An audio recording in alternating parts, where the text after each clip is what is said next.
10 minutes or less, I am going to explain to you 5 key steps on how to make a good apology. Because let's face it, when the inevitable happens and you do put your foot in it, we all want to know exactly what we can do to minimise the impact of that and make a good apology so that we can make peace with the person that we've offended. So step number 1 of 5 is acknowledge the offence that you have caused.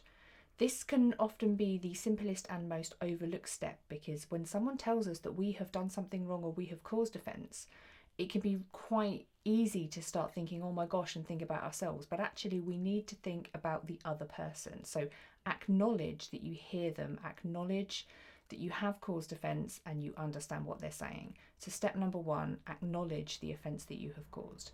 Step number 2 is accept responsibility. Again, when we start thinking about ourselves, our first reaction can sometimes be to defend ourselves, to justify why we did or said what we did or what we said.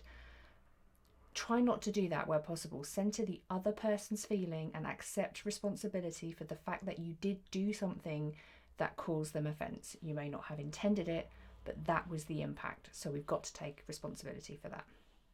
Step number 3 is express genuine regret. If you are sorry for the thing that you did, say that, but don't just say, I'm sorry. I mean, express it with genuine regret. Tell them why you are sorry.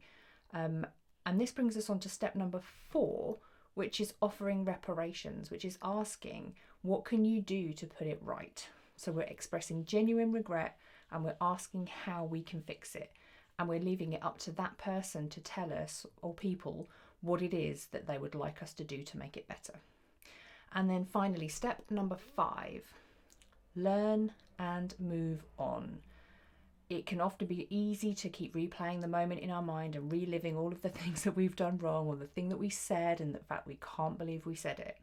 And sure, that is going to happen, but it doesn't serve any benefit for anybody if we wallow in that moment. We have to understand that yes, it happened. Yes, we've apologised. Yes, we feel terrible, but we have to get over it, move on and do better. So step number 5, learn and move on. So to quickly recap, step number 1, acknowledge the offence that we have caused. Step number 2, accept responsibility for that. Number 3 is expressing genuine regret and offering the apology. 4 is offering reparations and asking what we can do to make it right. And 5 is learning from that mistake and moving on. That's it. So in 10 minutes or less, I have explained to you how to make a good apology, 5 key steps. Thank you very much.